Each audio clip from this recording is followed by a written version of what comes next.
Good evening, everyone. Thank you for joining us tonight. I'm Sarah Handy, co-chair of Heard and Rye this year, along with Emily Zanios.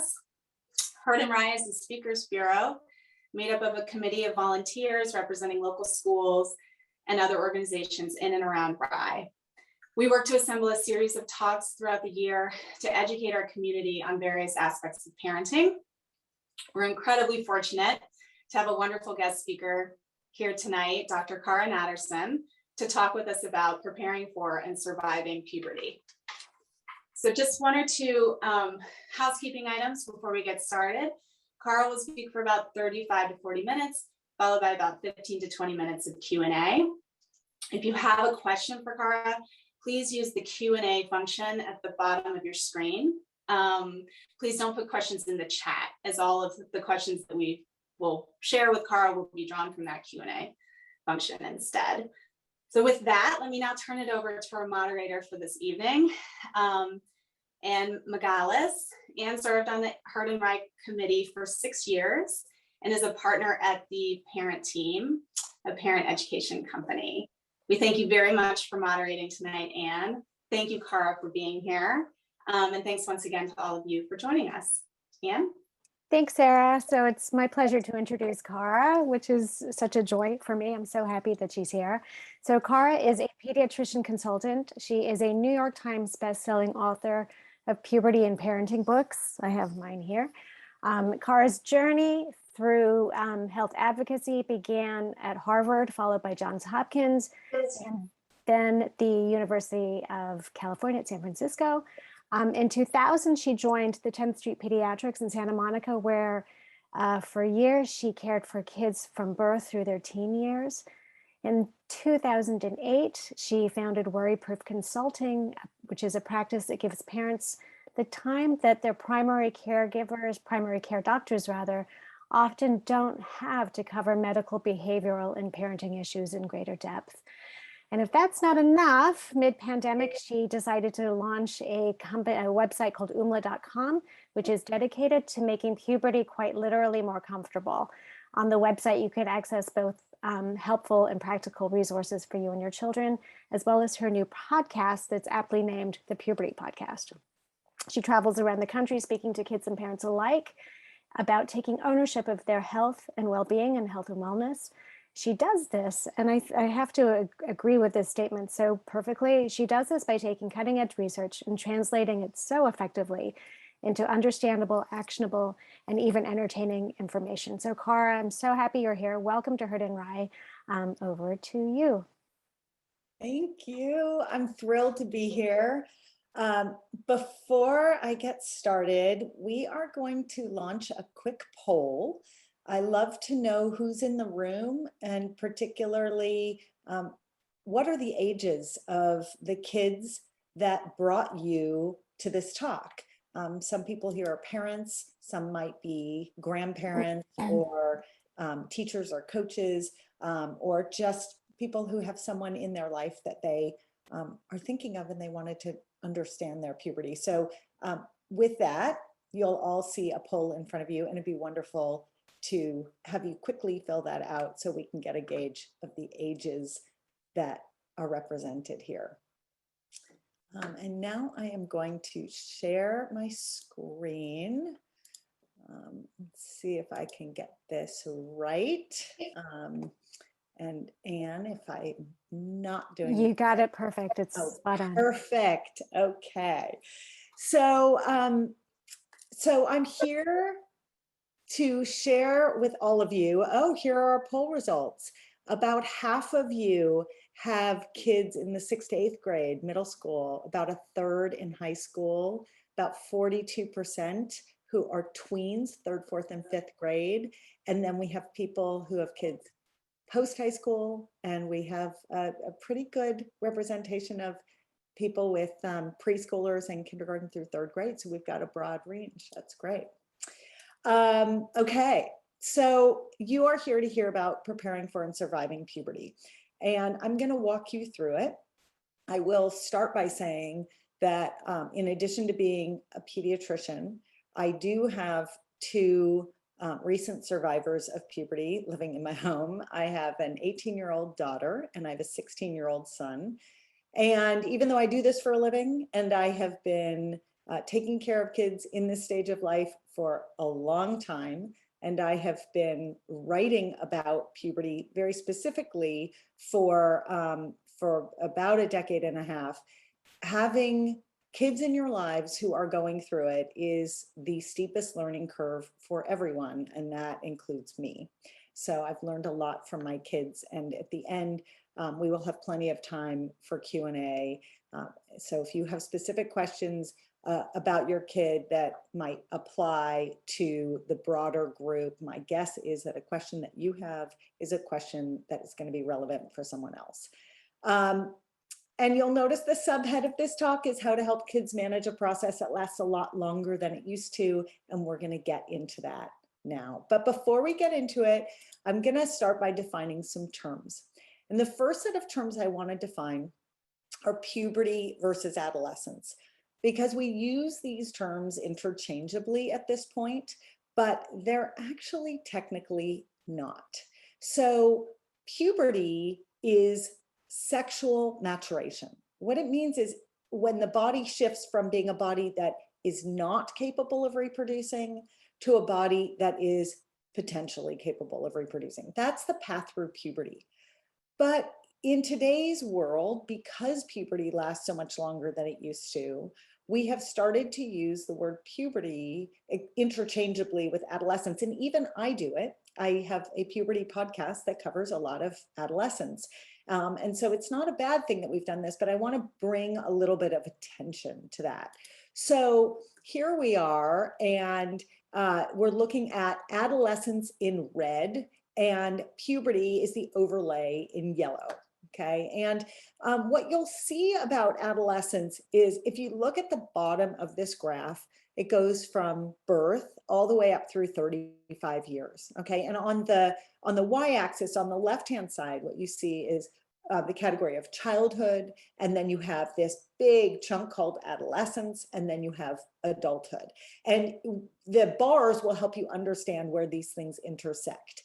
And so adolescence, you know, for instance, this red bar that says teenagers here, teenagers 13, first time that teen shows up in the word, to 19, that's teenagers, okay?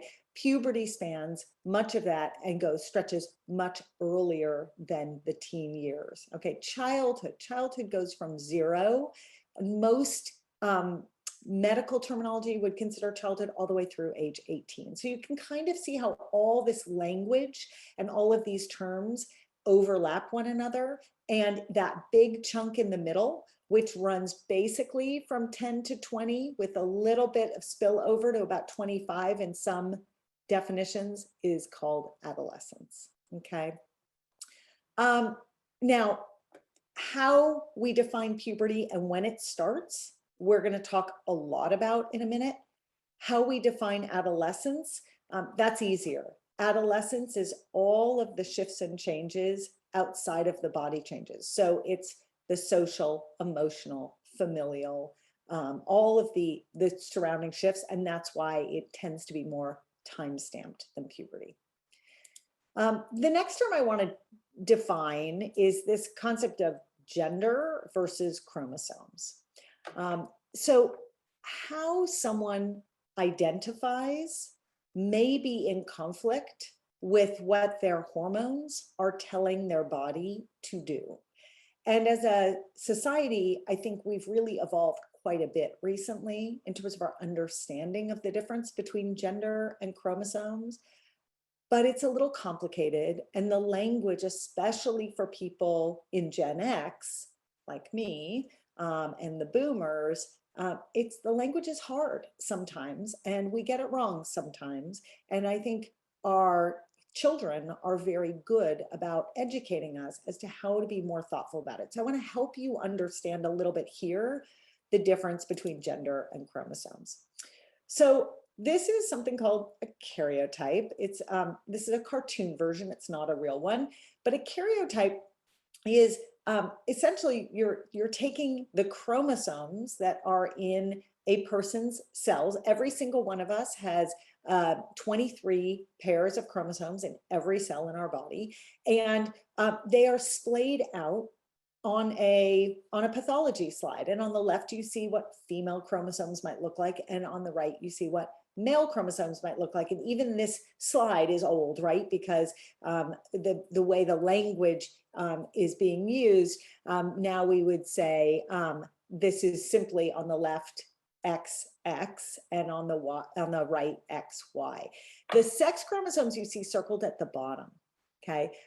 Those sex chromosomes, I want you to imagine that on the left-hand set of chromosomes, they look the same length. They look a little bit like an X. That is why the name X was given to that chromosome, that's pair of chromosomes.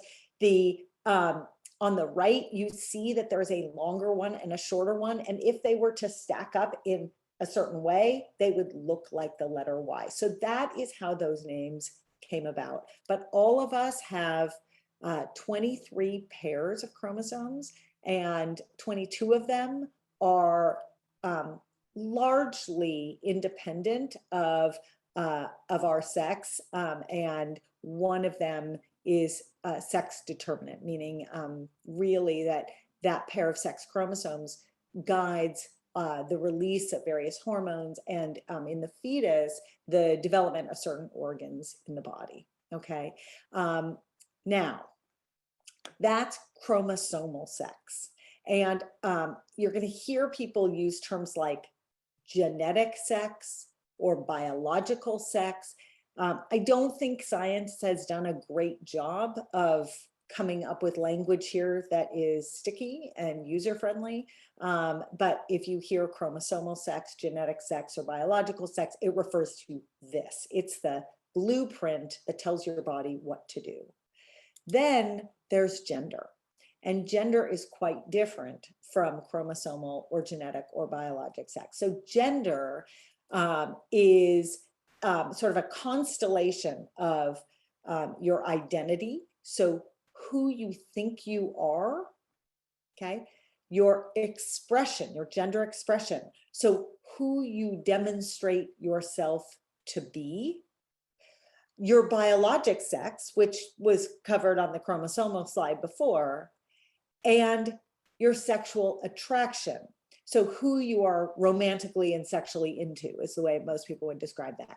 So gender identity, which is one term that we use a lot these days, is simply how an individual might define themselves along a spectrum. And gender expression is how that individual expresses the identity that they feel. I think this is a really helpful visual. The type is really small. It comes from a website called genderbread.org, and it walks people through understanding of the language around gender. And so if this is a place that you get caught up sometimes and you're not sure if you're doing or saying things in a way that is sensitive to other people, it's a very helpful website to go check out. The third set of terms I want to define are parents versus adult or even non-adult influences. And I don't need a visual slide for this. I just want to talk through this one for a second, because I write books for adults about child development, and I am put on a shelf in a bookstore called parenting. It's a very new term. And that is a very narrow definition, right? Those are the people who are raising that child at home, who bore that child and are raising that child at home. But there are a lot of other people who are raising that child who have a vested interest in how that child is growing up. And those are what I would call the adult influences, or frankly, in a lot of homes, it's non-adult influences. It's older siblings, it's cousins, it's aunts or uncles. Then you've got the grandparents, the teachers, the coaches, the healthcare professionals. So there's this whole world of adults and non-adults who have a vested interest in what is happening to a given tween or teen. Tween just means between childhood and teenage. So we usually say that's 8 to 12. So tween and teen. So but there are all these other people, there are all these other variables that matter in that kid's life. And so I tend to try to stay away from the word parent as much as I can. And I don't describe the books that I write when they're for adults as parenting books, because I think there are a lot of people who are not parents who play a very important role. And if some of you are here tonight, then I'm thrilled that you're here listening. And I wouldn't be surprised if there are a number of people here that are not sort of traditional parents. The other piece of it is that family structure has changed. And so, with gender, we talk a little bit about sensitivity with language. I would also encourage you, as you leave this talk and move into the world, to be sensitive about your language around parenting, because family structure looks really different than it did a generation or two ago. And there are a lot of people who have defining roles in kids' lives, who live with those kids and are raising those kids, who do not fit the traditional definition of parent. They are influencers, for lack of a better word, in today's terminology. The last term I want to define is survival, and that's because it's in the title of the talk. So surviving puberty means different things to different people. And frankly, it's all relative. So I grew up in a home with 3 brothers. I have a brother who's 3 years older than me, a brother who's 1 year older than me, and then a brother who is 9 years younger. And my 2 older brothers literally survived puberty. They had a long history with addiction, and they had challenges that in my world were not imaginable, but in their world were very real. And I watched it play out. And the definition of survival to them, both then and now, was very, very different than it was when I was living my own puberty. And the reason I bring this up is that what this talk might mean to one person on this Zoom might be very, very different than what it means to another. And my best advice to all adults who are involved in the lives of tweens and teens is to leave your judgment at the door. I encourage you, as you try to figure it out and make your mistakes and fumble through it, to remember that everyone's circumstances are different. And what might feel like surviving for you might feel very different for someone else. And it doesn't mean that a big fight with your kid doesn't hurt and it doesn't feel like survival. And I'm not suggesting people minimize, but on the other hand, we all need to leave our judgment at the door, because different parents will do it differently. And your job, actually I should say different adults will do it differently. And your job as an adult who is influencing a young child's life is to do it the best you can, and to leave the other voices out. So do your best to not judge how other people are getting through, and we all have our turn where it's tricky and hard. Okay, so on to the meat of this talk. Let's talk about puberty, and I am going to take you on a short historical tour of what puberty is and when it starts. And I'm going to start with what I call the old normal, which is data that was collected in the 1940s, 50s, and 60s, and attributed to a guy named Tanner. And then I'm going to walk you through these new normals that have been redefining puberty ever since. So in the 1940s, in post-war Europe, there was a researcher named Tanner, James Tanner, who decided he wanted to codify when puberty started. And so what he did is he went to orphanages, post-war orphanages, and he took pictures of kids who were not yet developed, mid-development, and fully developed. This is a study that could never be done today, never, never, for a lot of reasons. But he took pictures and he never examined the kids. So everything that he classified was based only on pictures. Now, one thing he did really, really well is he followed those same kids for many years. They were living in orphanages, and they were easy for him to follow because they were generally captive audiences, okay? that study is extremely expensive. It's a very hard, it's called a longitudinal study. It's a very hard to follow the same kid for many years. So most of the studies that are done today are not longitudinal. They're what are called cross-sectional. They look at a group in the community at a point in time. But Tanner, over 20, 25 years, looked at a group of kids and watched their development. And he came up with standard norms for when kids entered puberty. He looked at three things. He looked at breast development in girls. He looked at penile and testicular development in boys, and he looked at pubic hair development in both groups, okay? And here's what he found.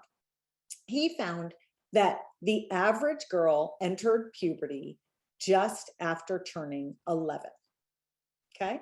Now, he defined that as breast development, and that is the primary, and we're going to talk about it a little bit, but the primary sign of puberty in a girl, in an XX biologic female, is breast development. Most of the endocrinologists who are hormone doctors that I know and talk to say, actually, the first sign of puberty is a slamming door, and we will talk about why. But a short second sign is breast development. And in Tanner's study, the average girl had turned 11 before she showed any breast development. Okay, for boys, it's testicular and penile growth. Okay, and the average age for that is 11 and a half. Now, when he looked at the girls, the biologic females, what he found was that they entered puberty at 11, and it took them about 2 years to get a period. And the average age for a period was just before the 13th birthday. Okay. I am not going to show Tanner's pictures here, mostly because they're a little sort of dark and creepy. They show kids in black and white, and they have the eyes covered, and they always feel very voyeuristic to me. And so I'm not going to show them, but I am going to show you a page from a book that I wrote called The Care and Keeping of You. I actually did not write the original book. I wrote, the original book was written in 1998. I wrote a follow-up. I updated this one and then wrote a series of follow-up books. And these are the puberty books that most kids read these days, which is a very fun, lucky fact of my life. And this page, pages 45 and 44, is the famous Tanner stage page, although people don't call it the Tanner stage page. They call it the breast page or the boob page. But this is all over social media as sort of a moment during adolescence when a lot of kids discovered what stage they were at. And lo and behold, little do they know, this is actually pictures of Tanner staging. Just because I think it's fun to have a break from a serious talk, I'm going to show you what social media looks like with the care and keeping of you.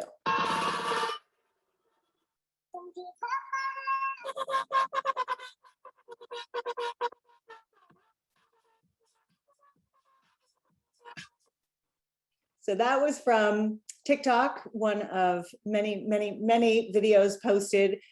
This one was young women showing young men at a Halloween party, The Care and Keeping of You, because the cover of that book turned out to be a trending costume this year. And my kids told me that's it.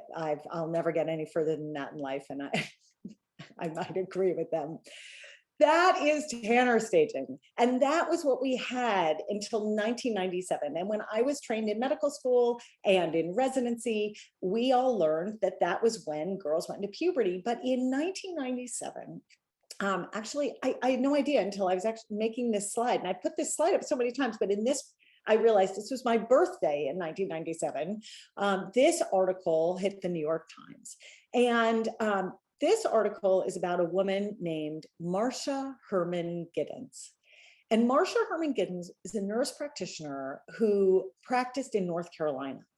And in the early 1990s, she started to notice when her patients came into the office that they were entering puberty way earlier than she had anticipated.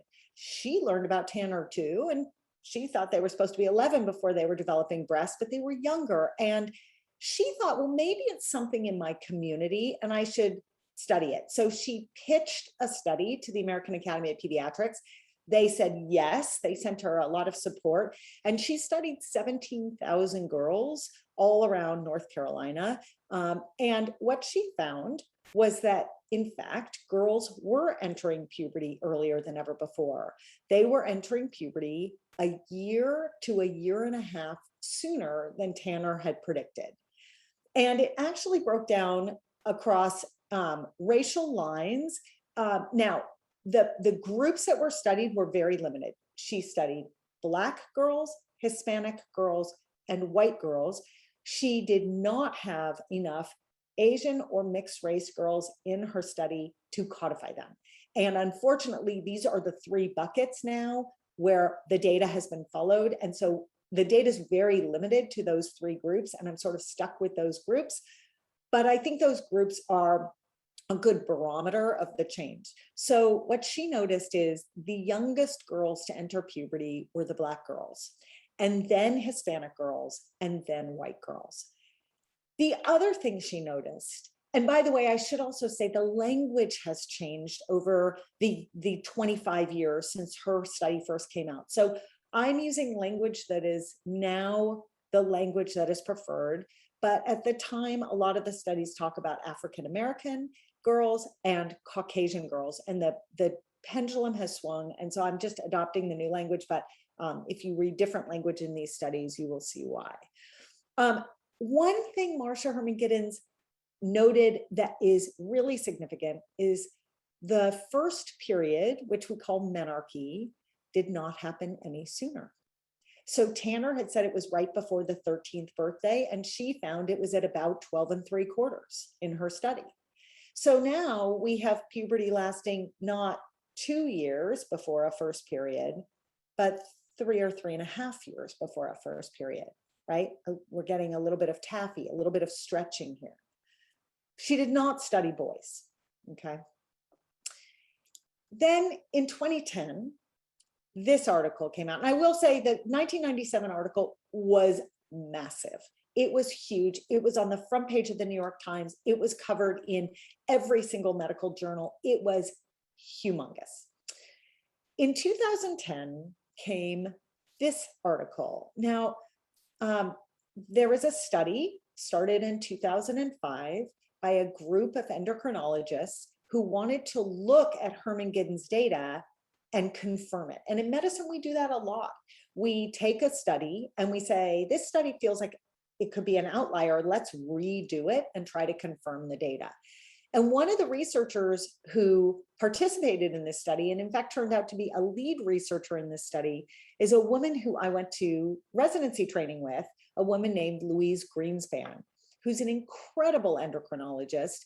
And she was the only pediatric endocrinologist in this study, and she was the only mother among the people who were studying, sort of trying to replicate the data. And that became very significant because Louise became then a face of this data as it came out, being a pediatric endocrinologist and a mom. And what Louise and her colleagues found by 2010 was that in fact, puberty was not happening a year and a half to 2 years or a year to year and a half earlier. It was happening 2 or more years earlier than what Tanner predicted. And I want to walk you through the data that Louise came up with, and because it's shocking. And so I'm just going to walk through it. So what she found was that breast budding, so the very first stage of breast development, and again, I'm going to go back to this little picture. It's stage 2. Stage 1 is nothing. Okay. Stage 2 is breast budding. So you just have like a little lump underneath the nipples. Breast budding was considered normal by 2010 as young as age 7. Okay. At age 7, in Louise's study, 23% of Black girls had breast buds, 15% of Hispanic girls, and 10% of white girls. Okay. By age 8, remember, Tanner said this was supposed to start at 11. By age 8, we saw breast buds in 43% of Black girls, 31% of Hispanic girls, and 18% of white girls by age 8. And that was pretty stunning. And then still no data on boys. So in 2012, Marsha Herman Giddens, who had retired, came out of retirement and said, this is absurd. All we're doing is looking at girls. Someone needs to look at the boys. And she did. And she found in a study of 4,000 boys, a little smaller than Louise's study and her first study, Marsha Herman Giddens' first study. But what she found was that if you look at testicular growth and penile growth, which are the first signs of puberty in boys, okay, that these were happening between 1.5 years and 2 years earlier than what Tanner saw in his pictures. That the average Black boy in this study was having testicular and penile growth by age 9, and the average white boy by age 10, and the average Hispanic boy in between. And if you want the parallel numbers to what I gave you from Louise's study, by age 9, 43% of Black boys, 44% of Hispanic boys, and 26% of white boys were in puberty by age 9. And by age 10, it was up to 72% of Black boys, 49% of Hispanic boys, and 44% of white boys. So by age 10, and remember, Tanner saw it at 11.5. So this is where we are. This is the new normal in puberty, okay? I want to walk through what actually happens in puberty after I tell you all these new normal things, because you need to be able to understand what is and isn't puberty. As I told you in the beginning, puberty means sexual development. It means you go from being an individual who cannot reproduce to being an individual who can, okay? Or who potentially can. So in the XY body, right, the genetically female body, the main driver of puberty is puberty is estrogen. That is the hormone that is the main driver, okay? Estrogen is produced in the ovaries. We also have progesterone produced in the body, in the ovaries, and there are other hormones throughout the body that impact puberty. But most people, when they look at early puberty and the beginning stages, are really looking at estrogen and estrogen's effects. So estrogen causes breast development and it causes mood swings, okay? It does not circulate solely below the neck. It goes up into the brain and it causes mood swings. This is why I told you that most endocrinologists will say the first sign of puberty is often a slamming door, because it's estrogen. Estrogen makes many people feel a little bit more emotionally volatile. Estrogen is also responsible for curves, so hip widening, waist slimming, voice changes. Okay, girls' voices drop as well, not just boys. Estrogen is entirely responsible for the cycle of periods. So it's estrogen, progesterone, LH, and FSH. And if you want a biology lesson, I can give you some great resources. And estrogen is involved in the growth spurt. Here's what puberty is not. Hair, zits, and stink, while they track with puberty, they are not controlled by any of the hormones that control sexual maturation. Hair and acne and body odor are all governed by hormones that come from the adrenal glands. The adrenal glands sit on top of the kidneys, okay? So those hormones, which are called adrenal androgens, they're kind of cousins of testosterone. Those hormones tell the hair follicles to start sprouting. They tell the sweat glands to start putting out more sweat, and they tell the oil glands to start putting out more oil. And that explains all those things. And they tend to happen at the same time as puberty, but they are not signs of puberty. And this is important because there are a lot of parents who will see either underarm hair or pubic hair in their very young children, and they will think their children are in puberty. And what I will tell you is take your young children to the pediatrician for sure, but that is not puberty, okay? It is a separate parallel path. In the XY body, okay, It's testosterone that drives the process. Estrogen is made in the ovaries, that is in the genetic female body. Testosterone is made in the testicles, those are in the genetic male body. Okay, the testicles are actually the testosterone making factories, so much so that the very first thing that happens in puberty is that the testosterone making factories grow. That's why the testicles grow, because they start needing to pump out more and more testosterone. And then the penis grows. Later down the road, okay, testosterone causes you to have more lean muscle mass, to have vocal changes that are more dramatic than in the genetic female, because the thickening and stretching of the vocal cords is exaggerated with testosterone. Wet dreams are caused by testosterone, and the growth spurt is impacted by testosterone. But again, what is not part of genetic male puberty is hair or zits or stink, even though all those things happen in parallel. And one really important side note is that everyone has a little of everything. So genetic males have estrogen, genetic females have testosterone. And I've just told you that those hormones are made in these genetically distinct organs, right? So how is it possible? It's because there is a little bit of testosterone and a little bit of estrogen produced in other parts of the body, in particular in fat cells. So fat cells can convert hormones from one form into another. And one of the ways that fat cells convert is they estrogenize. They convert a hormone that's like a pre-estrogen into a more active estrogen.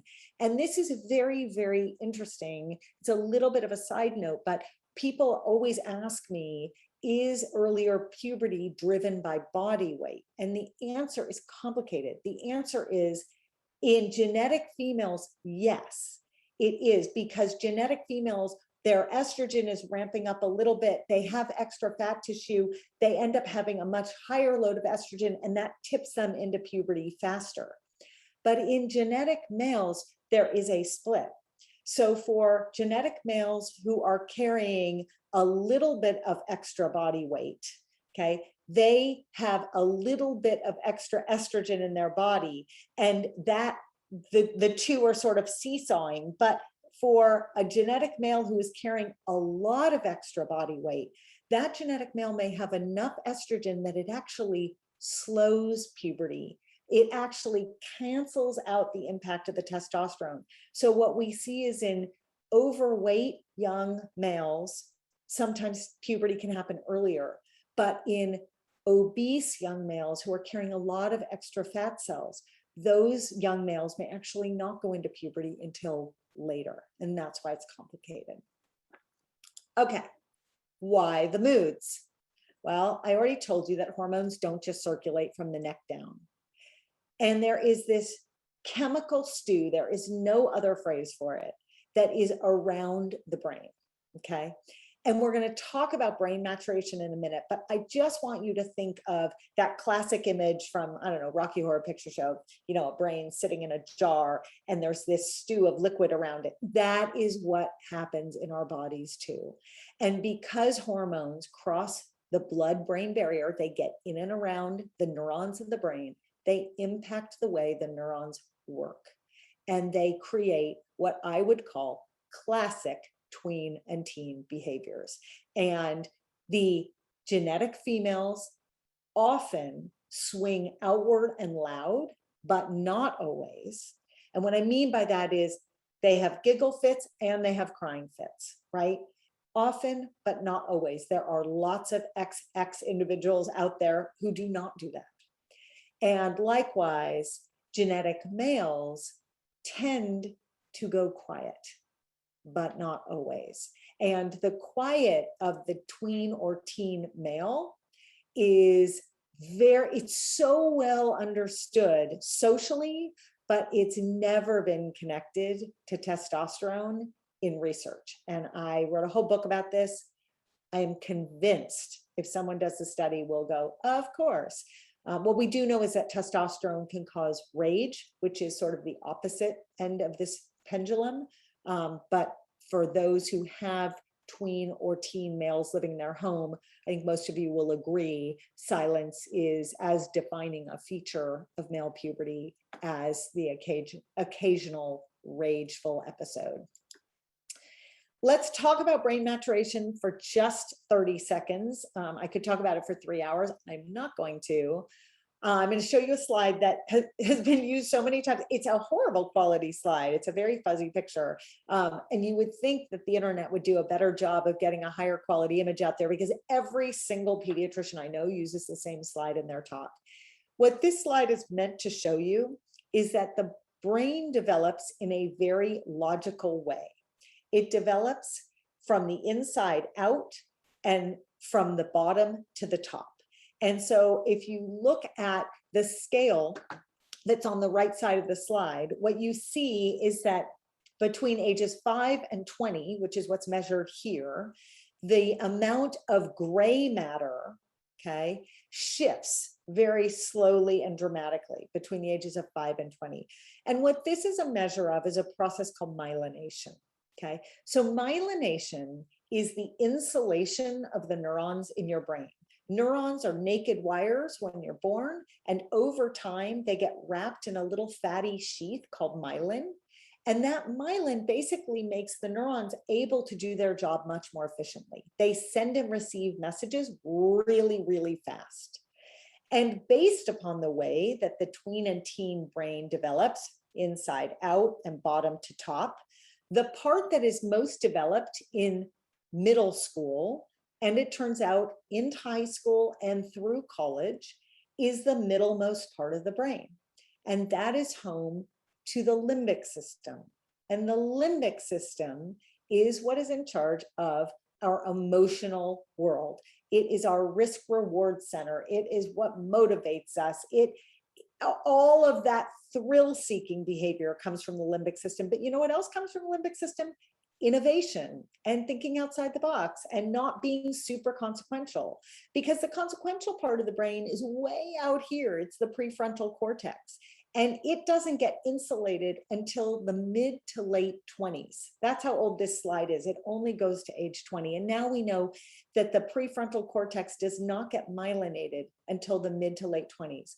And so the way to think about it is that inside the tween and teen and 20-something brain, if a message is being sent, it's going to get to the emotional part of the brain, the middle, much faster than it's going to get to the outside, the prefrontal cortex, the smart, consequential, long-term part of the brain, which is why they make impulsive and sometimes really bad decisions, especially in the heat of the moment. And now I want you to take this image and surround it with testosterone or estrogen or some mix. And it's a lot for anyone to handle. So I'm going to stop there with puberty, and I'm going to, before I end, I'm going to give you some strategies for surviving and thriving this period. Because now that you understand the constellation of things that ladder up to create what we have in our lives in these incredible young people, but sometimes incredibly challenging young people, there are strategies that you can use, and no talk is helpful unless you can take away something that you can actually do. So I'm going to walk through these 4 strategies in a little bit of detail. And the first one is talking. Okay. So in order to talk, it assumes that you are both talkers. And you or the child in your life may not be. Maybe one of you is and one of you isn't. Maybe neither of you are. But if you are talkers, talk.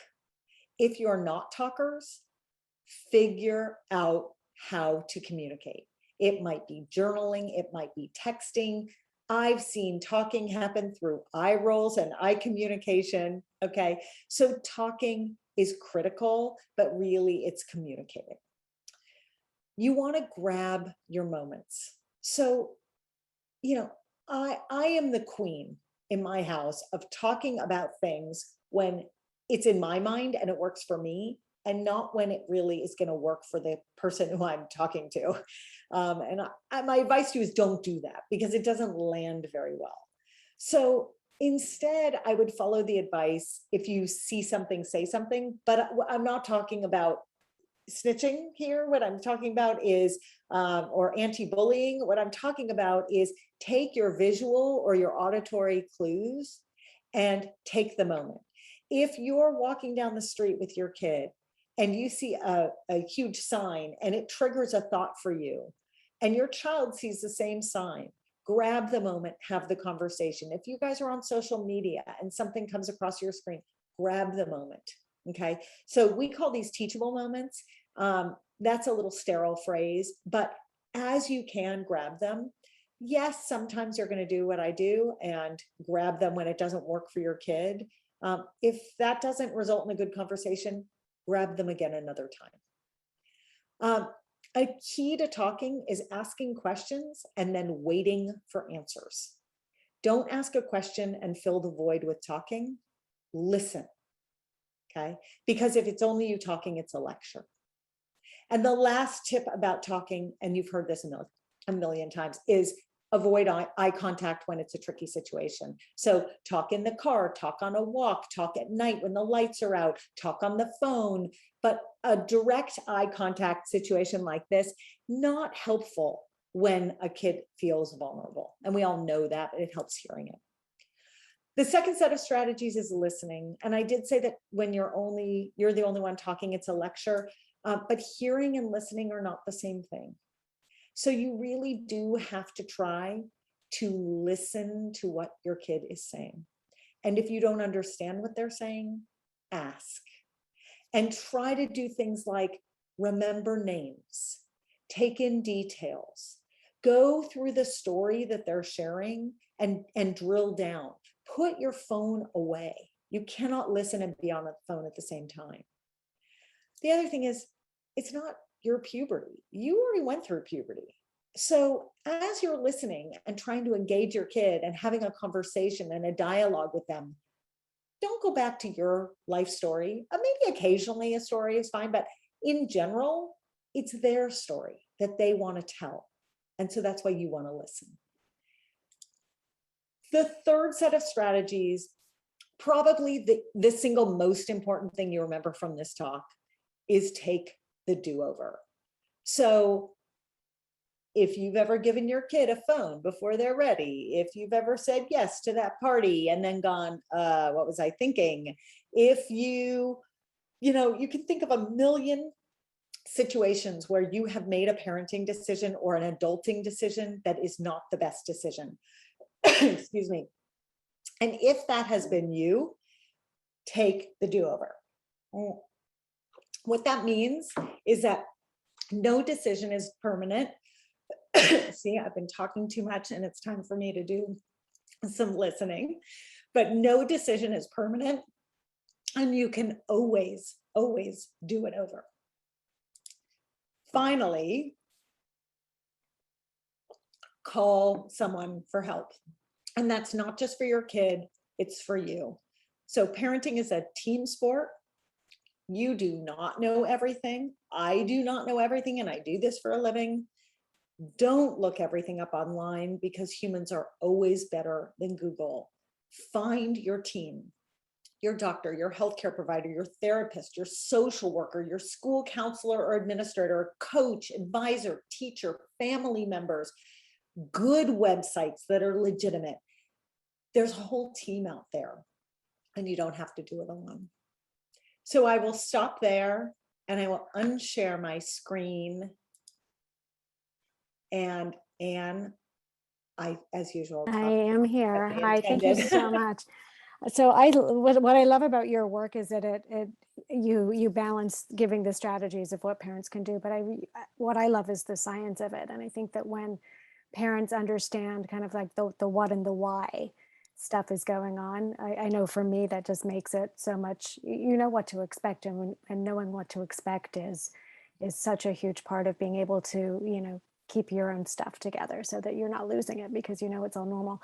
But we do have a whole bunch of questions. I'm going to start off by asking you just sort of like a general, when talking about when you gave the information about how puberty, the data shows that it's starting earlier, why is that? Yeah. I don't think we have a great answer. Louise, who was the author of the 2010 study, wrote a phenomenal book that if you haven't read, I recommend. It's called The New Puberty, came out in 2014. And actually we had her on our podcast and she talks a lot about it. We don't know. Certainly it's genetic. We understand that there's a genetic component. Certainly there are lots of groups that were never studied. And so there are too many holes in the data, but we don't understand it yet. Okay, and sort of a follow-on to that question was looking at the racial and ethnic disparities as to why are those Yeah. numbers Well, so Louise staggering? talks on the podcast, she talks a lot about a term that has become very common in the last 3 or 4 years, something called social determinants of health. So a social determinant of health, another term you might hear is epigenetics. They're somewhat the same thing. They're all the things that happen in a person's life that trigger an event. So a social determinant of health might be your financial status, or your access to healthcare, or your access to good nutrition, or the ability to sleep, 8, 9, 10 hours at night, or history of abuse, or you begin to see the list is extraordinarily long. There are a tremendous number of social determinants of health. Climate change is now a social determinant of health. So we do know, while we don't understand exactly why there seems to be a racial distinction in terms of when kids go into puberty, if you start to layer in the social determinants of health, which correlate often with different racial groups. So you will see, unfortunately, kids who are entering puberty at the youngest ages, who tend to be Black kids, also tend to have a longer list of social determinants of health that are impacting their lives. And those things may very well travel together. And the reason why is that the same hormones that govern puberty, they are also impacted by stress hormones in the body.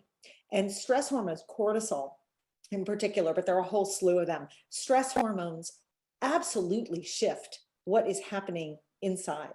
And so I think that's what we're going to see in the next round of studies, is a look at how the social determinants of health and puberty are intersecting, and maybe what can we do to reverse this trend, right? It's fascinating. All right, I'll keep going.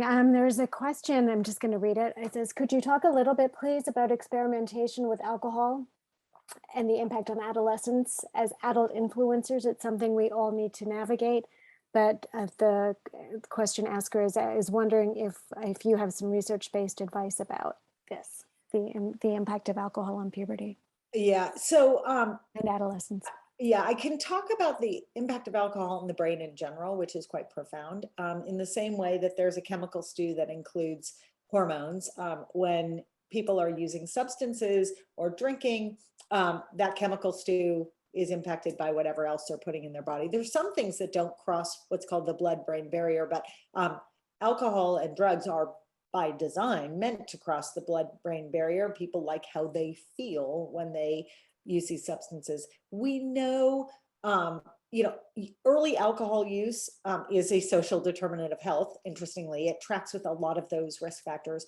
And we know that alcohol does shift neuronal development in the brain. What I cannot answer, and there may be someone in the audience who can, but I cannot, is whether alcohol actually directly impacts the initial trigger in the brain, which sets off the cascade of puberty.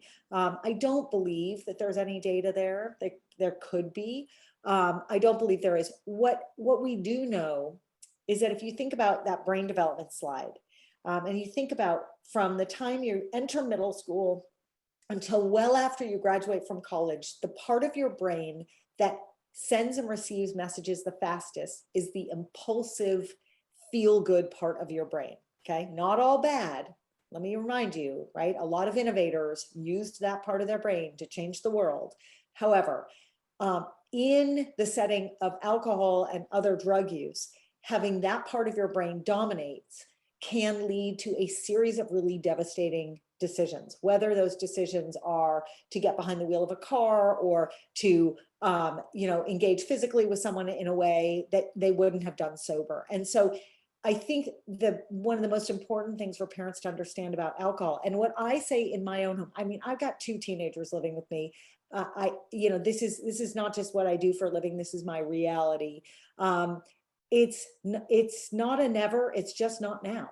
Mhm. Let your brain develop a little more. Let it get a little more myelinated. I mean, the legal drinking age is 21, and I've just told you your brain doesn't fully mature until your late 20s. So we're already falling short there, and no one's stepping the legal drinking age up to brain maturation. But I would use that line with your kids, which is, it's not a never, it's just a not now. And that tends to help. Yeah, that's great. Thank you.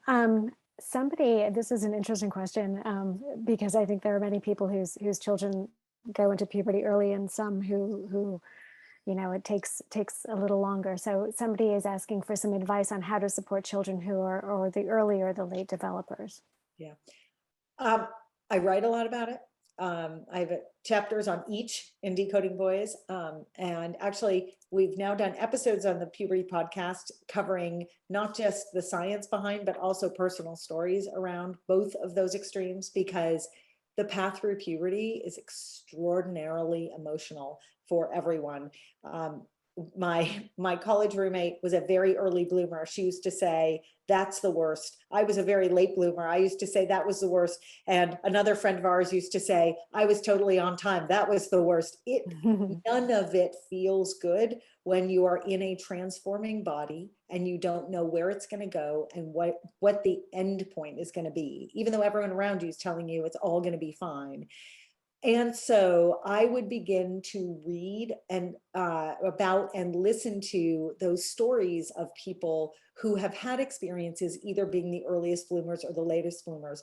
I'll just make 2 notes, which is, girls, as you now understand the data, genetic females tend to enter puberty younger than genetic males, which means a late blooming boy is usually the last of the last, right? Because boys are already later than girls. And so that is its own particular complication. Likewise, an early blooming girl is often the first of the first. And so as you begin to understand phenomena around this, we're telling kids it's normal to be developing in 3rd grade and it's normal to have nothing in 7th. Well, that is a lot for a kid to take in. So teaching empathy and respect is probably the single most first important lesson of puberty. Nothing else matters. Empathy and respect is number 1, 2, and 3. And I think that goes back to your point about talking to your children. How do you communicate with them so that you're showing them empathy as well and helping them through that. There's some great questions. Somebody named Emily just listened to a podcast that mentioned that hormones don't necessarily cause mood swings, but more so it's the social environment, the external factors in which the person experiences the onset of puberty. It's all of it. It's all of it. All of it. And it's different for every person. Mm-hmm. And that's what makes this tricky. Okay, here's a doozy. How do you talk to boys about wet dreams? Oh, really directly? Oh my God. Okay, first of all, if you don't know how to talk to them about it, we did this podcast to help people do all these things. So we do have an entire podcast about erections and wet dreams to help parents understand how to talk about it, because this is such a common question and it's so hard. So top 3 tips, no shaming. Okay, no shaming. Normalize it. It happens often for some. It happens sometimes for some, and it happens never for some. So that's the other thing, is there are some kids who are waiting for it to happen and they think there's something wrong with them if it doesn't. Be very matter of fact. A wet dream is, it's nothing to be ashamed of. You will see on the sheets a small wet patch. Some boys think they've peed in their bed and they want to be reassured. And so you can reassure them, teach them how to do their laundry, teach them it's a very normal thing. It's also remarkably, it's generally considered to be not sexual. There are different people who think different things. It's very hard to study this, but it's generally thought to be due just to testosterone surges at different times of the night. and not to sexual thoughts. So that's complicated, but also another conversation to have with your boy. Erections happen every 45 to 90 minutes for boys who are in the midst of puberty, and that's a big deal for them. And so again, strategies, they want some strategies, and there are a lot of great strategies, and the men in their lives can give them a lot of great strategies. And we have a ton on the podcast as well. And do you, so you have the care and keeping of you, I think for girls, do you have a boy? I mean, I think obviously not a young boy, but I think boys could easily read Decoding Boys and find that quite fascinating. I felt like it when I read it that you'd almost written it for that audience as well. I did, but I also very proudly convinced American Girl to put out their first boy product ever, and that is a book called Guy Stuff, and it is the care and keeping for boys. I always say the two books are essentially identical because puberty, as you can see from this whole talk, is really not gendered. Parts are parts, but it's the transformation, and that's 80% of it, and that's a very uniform experience across all genders. I will tell you a funny story that when Guy Stuff first came out, I got the box of books. My kids didn't even know I wrote it because I was sort of under a muzzle. I wasn't allowed to tell anyone. And the box came, and my daughter flipped it open to the erections page. And it is written for 8 to 10-year-olds, but it is very, very sort of gentle in its explanations. And oh, my daughter was so happy. She said to my son, "Welcome to my life," because I've written all these girl books, and he was not thrilled, but it's a good, gentle entry. That's great. Thank you. So I'm just noticing it's 8 o'clock. Can we take one more question? You can, I'm here. You're here. Okay. I think this is a great question. So as parents and adults, I think many of us can wrap our own heads around the craziness of puberty, and we can understand the science behind the outbursts and the inbursts. I love that word, that may ensue. But how do you deal with this phase when that child starts unleashing the wrath of his, and starts to unleash everything on their siblings, or when the irrational behaviors start to influence how the siblings believe they should be behaving as well? So how do you manage it within the whole context of family dynamics? I'm going to start by quoting a really, really wonderful psychologist named Elisa Pressman, who says, "All emotions are welcome, all behaviors are not."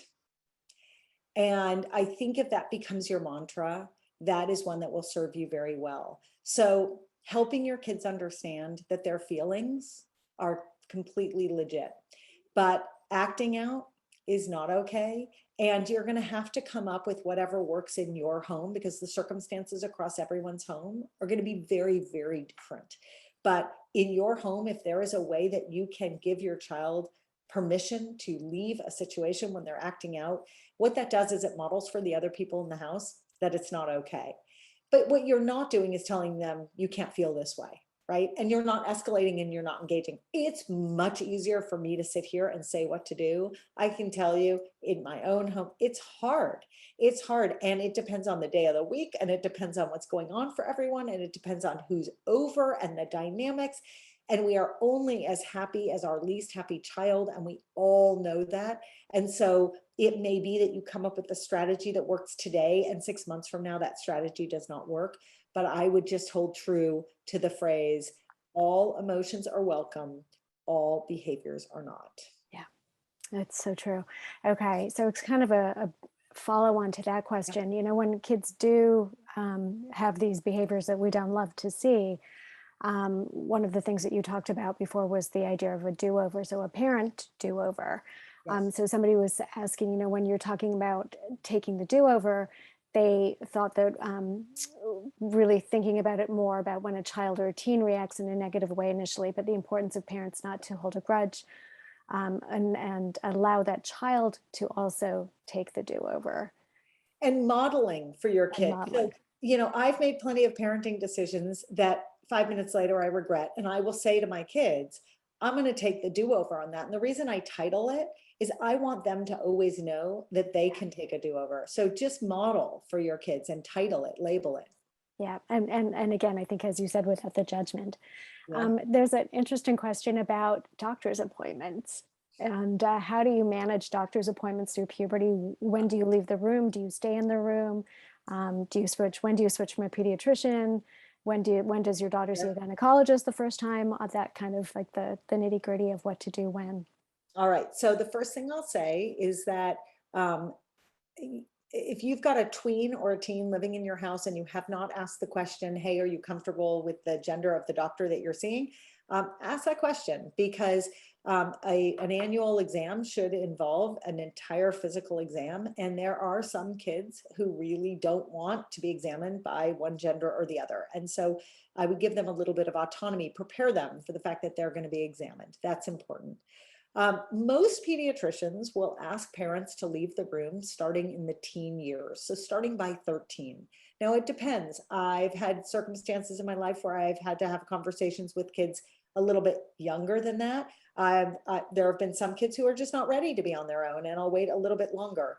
The idea is not to X the parent out of the conversation. The idea is to be able to do part of the exam where you build trust and you have a conversation with a kid one-on-one, and anything you hear with that kid one-on-one, the goal is to get that child to go back and have a conversation with his or her parent. In other words, the idea is not to split. The idea is to help build that community and build the conversation. Parents are pediatricians and healthcare providers are required to disclose information that kids give them in two circumstances: a kid who says they're going to hurt themselves, a kid who says they're going to hurt someone else. That is not privileged. Everything else is privileged. And so once a doctor and a kid are in a room together, hopefully you're with a care provider who's looking to bridge and looking to have conversations with the whole family. But really, if you want to drill down on the law is that, those conversations, if held in private, are private. And there are lots of ways for parents and physicians to kind of come to an understanding of what was discussed while kids build the private relationship. I'll add a couple last notes. It's important that you allow your kid to have that privacy. And I will tell you, even I am uncomfortable sometimes when I'm kicked out of the room, because I think, come on, I do this for a living. It is important. It is important for your kids developmentally to establish safe relationships like that. Okay. That is why stick with your pediatrician as long as you can. Pediatricians will usually take care of kids certainly up until college, often all the way through. The relationship, the types of conversations kids have with pediatricians are different than the types of conversations with internists. So I encourage staying in the office as long as your pediatrician will have you. OBGYNs should be seen when girls become sexually active, or if they're having problems in and around their period and they need to see a specialist, but in conjunction with their pediatrician. That's great. Thank you. Okay, a couple more doozies. Masturbation, toss that word out there. How to have that conversation with girls, and at what age would be appropriate for that, and sort of along the lines of sex. A great question about for kids that are dating. How would he talk about responsible and caring sex? What would that look like? What would that sound like? Yeah, so let me start with sex education in general. So the average age for online porn viewing in this country is somewhere between 11 and 12, depending upon the gender. So if you haven't had conversations about sex with your kids and they are over the age of 12, then chances are someone has had that conversation with them quite visually. And now your job is to kind of play catch up a little bit. It's never too late. It's just, I think we worry that some things are too early. They're not. These conversations are not too early. If you're starting to feel this need to have conversations with your 10-year-old, you're not wrong.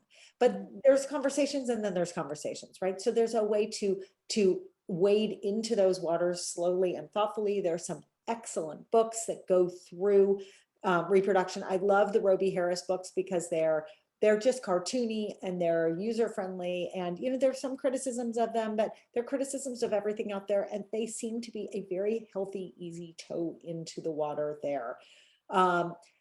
My general barometer for these conversations, if your kid asks you a question, answer it. If your kid asks you a question you can't answer, stop the conversation by saying, that's so interesting. what made you ask me that question? Because then at least you'll understand where they're coming from. If a second grader asks you a question that feels like it's way too mature, you can do that same thing. You know, that's so interesting. Because they may be asking a teeny tiny corner of what you think. If your kid hasn't asked you, start checking in with them. If you've got a fifth or sixth grader who has never asked you anything, you want to establish yourself as the person who will talk about it. So now let's talk about masturbation. When I talk about sex, I teach sex in the classroom. I talk about different types of sex, and I call masturbation sex with yourself. You know, it is totally normal, and it has been totally normalized for males, and it has been totally sidelined for females. And that makes absolutely no sense. And so as we have conversations about sex and sexuality with our kids, a very easy starting point is that masturbation is something that's very, very normal, regardless of your gender, just in your room, in private. You know, it's for you, it's between you and you. And I think that's a very easy, non-judgmental way into it. Conversations about sex should always start from a place of respect. And the question, the sort of add-on question about how do you begin to have conversations about sex and respect and you know, baked in there is consent. These are dozens and dozens and dozens of conversations over many years, and it just takes trying. And remember, the do-over, you're going to have to do that one over a lot. You're going to say something that embarrasses or offends or upsets your kid. It's fine to apologize and say, I'm just doing the best I can. I'm going to go at that a different way. If your kid's not ready and they shut down, go back another time. But it is really important to have all of these conversations intertwined, and to only talk about sex and not talk about consent is no longer okay. It was never okay, but it's really not okay now. And there are wonderful resources out there. Maybe I could try to get you a list of some sex education resources. There's a lot of content online. There are a lot of great shows that talk about it. And so, you know, parents and kids can watch them together, or more likely separate, and then talk about them. Yeah. Okay. One final question, and this goes back to behavioral stuff. So, one mom wonders, like, what do you do when your teenage daughter acts as though anybody that's ever had a teenage daughter will be familiar for them? What do you do when your teenage daughter acts as though she really doesn't like you very much, ignores you, and chooses to go to her dad for just about everything? I like the word acts in there. Yeah. You're acknowledging that it's a moment in time. And we've all been through this with a child in our home, and often it is daughters, but not always. And there is sometimes a good cop, bad cop phenomenon that emerges, and sometimes personalities do clash, and there are a lot of different things you can do. So the first thing that you can do is, if this is new, you can just let it be for a little bit and just watch and see if it passes, but talk to your partner and make sure that that there's no splitting happening, because sometimes the person who that child's choosing to go to is kind of intoxicated by the fact that that child's going, fine, they never came to me before, and look at this is amazing, and they don't realize that they're kind of throwing the other partner under the bus. So it's an important conversation for you guys to have, not within earshot of the child. That's one thing. Another thing is, if there are issues in the relationship that need work, and sometimes you need a little help. You need to sit with a therapist or a social worker or someone who can help you wade through the issues. But the most important thing is that the more reactive you are to how they're responding, and the more badly you feel, and the more you say, I feel bad, they've just figured out that you have this giant button, and all they have to do is push it. And their job some days is just to push your button. That is what estrogen and testosterone tell them to do. That is what the limbic system tells them to do. And so, you know, we know this intellectually, but don't necessarily show your button. You can occasionally say, it makes me feel bad, and that's okay. But if you wear it all the time, you're just going to alienate yourself, and then you're really going to have a lot of work to do and a lot of digging to do. So, you know, it's different in each home and in each family. Maybe get some help around it. It's a great point. All right. Final question, and I think it's an opportunity. Is the guy? I'm botching the name of the the boy version of Care and Keeping. What's it called? Oh, guy stuff. Guy Stuff. Is it out for sale? Yeah. Okay. So Stuff. somebody was asking for a book recommendation for a 10-year-old boy to learn about sex. So I imagine that you've got sex in there. There is not sex in there. So Ah. it is a puberty book and not a sex book. So I would, for a 10-year-old boy, I would do the Roby Harris books. Can you spell that?